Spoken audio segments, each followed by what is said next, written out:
Hola, buenas tardes. Hoy vamos a estar trabajando con el texto Más allá del principio de placer de 1920. Este texto es muy importante porque marca un hito en la teoría freudiana, ya que a partir de este texto es que Freud introduce su nueva teoría pulsional. Freud habla de los conceptos de placer y displacer, refiriéndose a la cantidad de excitación presente en la vida anímica y no ligada, siendo que el displacer corresponde a un incremento de tensión de la cantidad y el placer a una reducción de la misma. Entonces, el principio de constancia se puede discernir a partir de las hipótesis que plantea el principio de placer. Si el aparato tiende a deshacerse de la excitación, ¿no? Y esto es vivido como placer, ¿no? Se responde al principio de placer, se infiere que existe en el aparato una tendencia a mantener lo más bajo posible o al menos constante la cantidad de tensión presente en él. Bajo el influjo de las pulsiones de autoconservación del yo, el principio de placer es relevado por el principio de realidad, que sin resignar el propósito de una ganancia final de placer, exige y consigue posponer la satisfacción y renunciar a diversas posibilidades de lograrla, tolerando provisionalmente el displacer en el largo rodeo hacia el placer. Es decir, el principio de placer que tendería a la descarga total de la tensión, es decir, podría decir llegaríamos hacia la muerte, es relevado por el principio de realidad que le pone un freno a esa descarga, posponiendo la satisfacción total y buscando una satisfacción a través de rodeos y siempre parcial. Pero el principio de placer, dice Freud, que es el modo de trabajo de las pulsiones sexuales, que siempre son difíciles de educar. Ciertas pulsiones o partes de las pulsiones se muestran por sus metas o sus requerimientos inconciliables con las restantes que pueden conjugarse en la unidad abarcadora del yo. Es decir, ciertas pulsiones son intolerables para el yo. Son segregadas entonces de esa unidad por el proceso de represión. Se pone en marcha la represión. Y si luego consiguen, como tan fácilmente sucede en el caso de las pulsiones sexuales reprimidas, procurarse por ciertos rodeos una satisfacción directa o sustitutiva, ese éxito, que normalmente habría sido una posibilidad de placer, es sentido por el yo como displacer. Si la satisfacción pulsional debería ser siempre placentera, porque el fin es siempre la satisfacción, dice Freud, puede ocurrir que la satisfacción sea displacentera para otra instancia, para el yo, en este caso. Por eso, el monto de displacer puede ser mayor que el de placer de la satisfacción.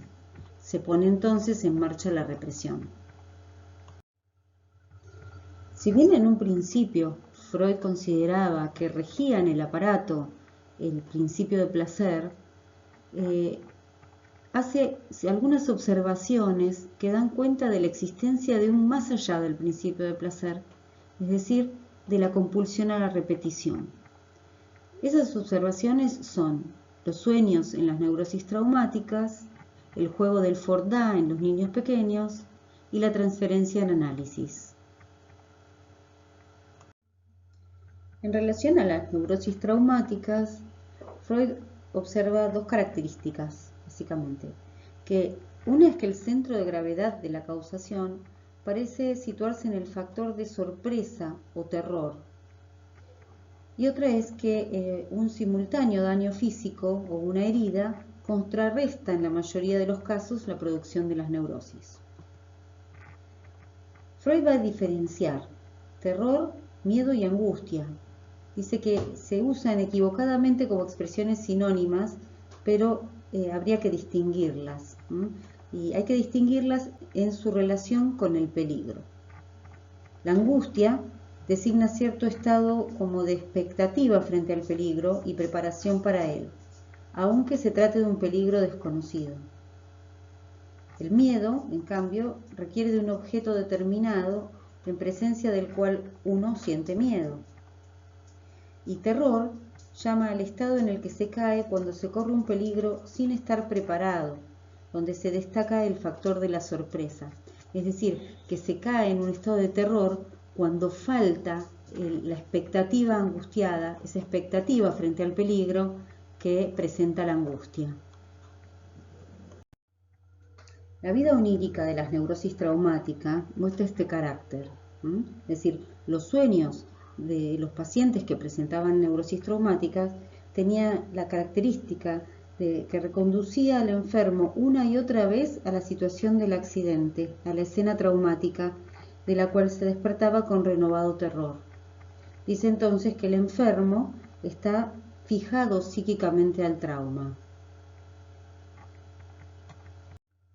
La segunda de las observaciones que Freud realiza es la del juego autocreado de un niñito de 1 año y medio, su nieto, juego que él va a llamar del for da, porque el niño decía for, se fue, da, acá está.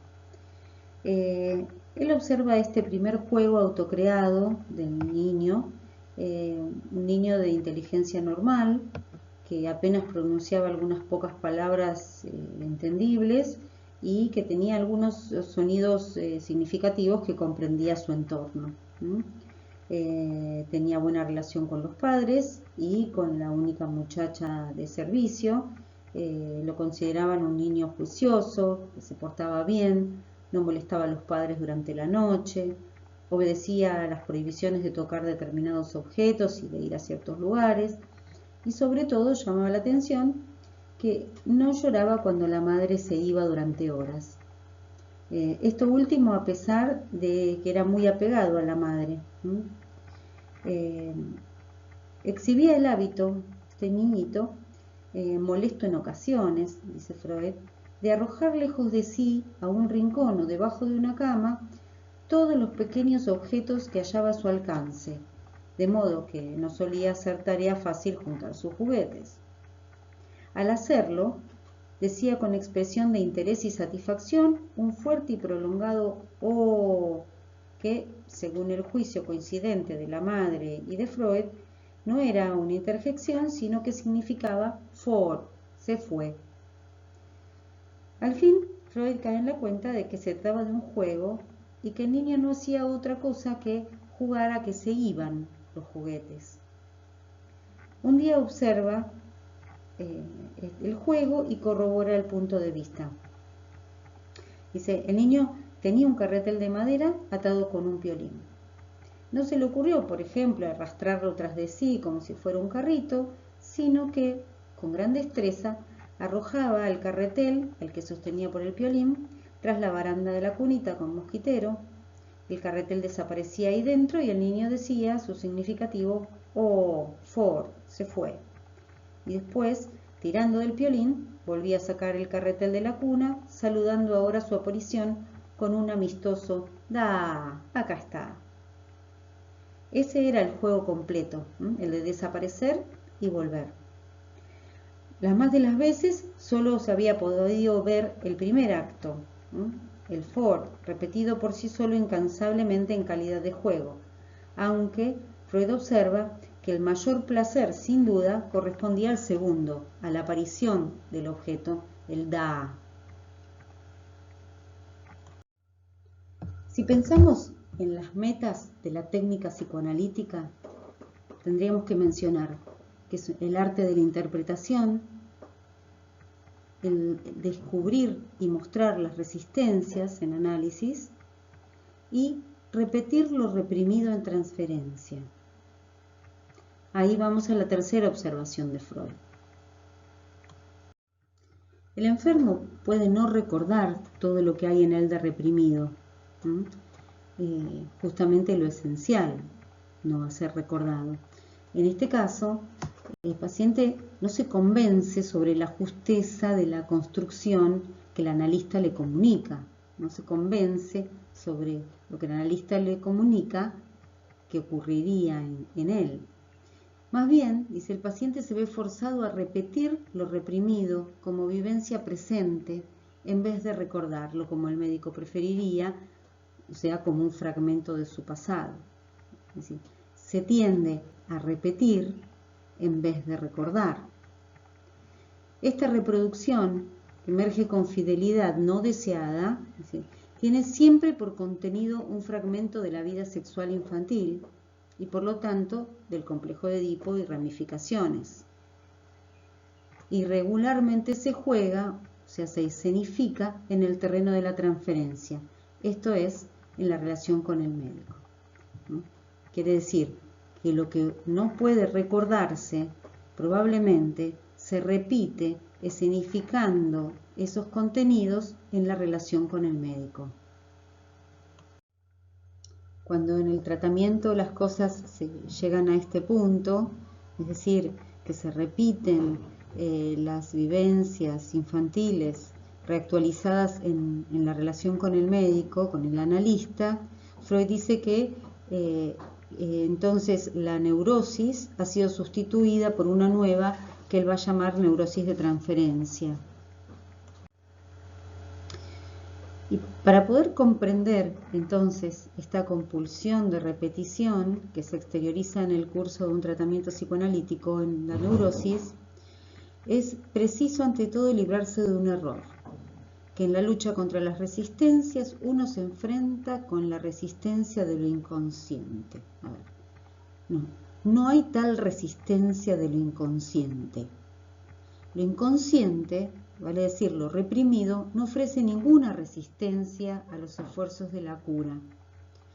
Y no aspira a otra cosa más que irrumpir a la conciencia, o intentar ser descargado por medio de una acción real.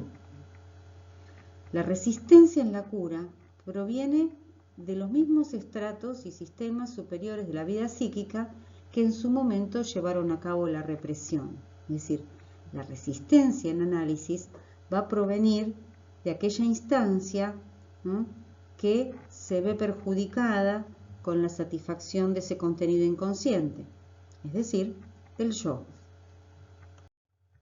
Vale aclarar entonces que la oposición no es lo consciente versus lo inconsciente, sino el yo coherente versus lo reprimido. El yo tiene partes inconscientes y partes preconscientes. Mucho del yo es inconsciente, el núcleo del yo lo es, y una pequeña parte del yo sería preconsciente. Las resistencias del analizado, las resistencias del paciente, parten de su yo, ¿no?, aunque no son conscientes. Entonces Freud dice, adscribimos la compulsión de repetición a lo reprimido inconsciente. Lo reprimido inconsciente va a responder a la compulsión de repetición. Las resistencias del yo, conscientes y el preconsciente, están al servicio del principio de placer. Entonces, esta compulsión de repetición, que corresponde a lo reprimido inconsciente, está más allá del principio de placer.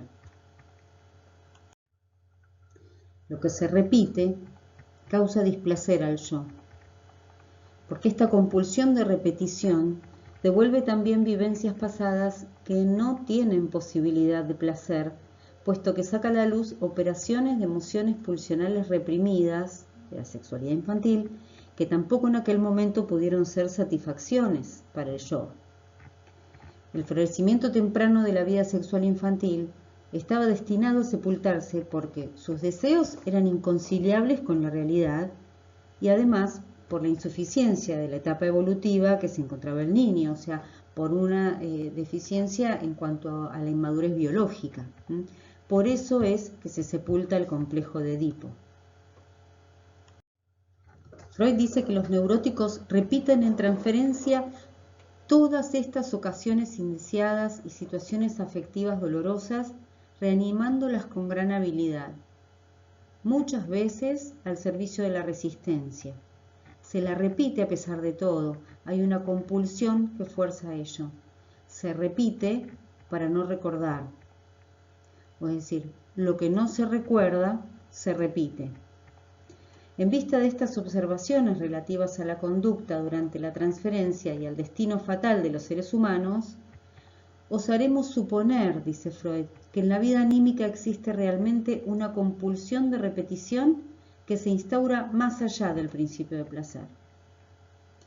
Y ahora se inclina a referir a ella los sueños de los enfermos de neurosis traumática y la impulsión del juego en el niño, Resumiendo entonces, Freud deduce que existe un más allá del principio de placer y que esto responde a la compulsión de repetición. Llega a esto a partir de la observación de esta tendencia a la repetición de situaciones o de vivencias displacenteras. Fíjense que tanto los sueños en las neurosis traumáticas, sueños de los que los pacientes despertaban con renovado terror, como el juego de Ford-A, donde el niño repite el momento displacentero de la partida de la madre, como también la repetición de vivencias displacenteras en la infancia, esto da cuenta de que si estas vivencias tienden a repetirse, es porque hay algo que está más allá del principio de placer. Ese más allá es esta compulsión de repetición que presenta el aparato.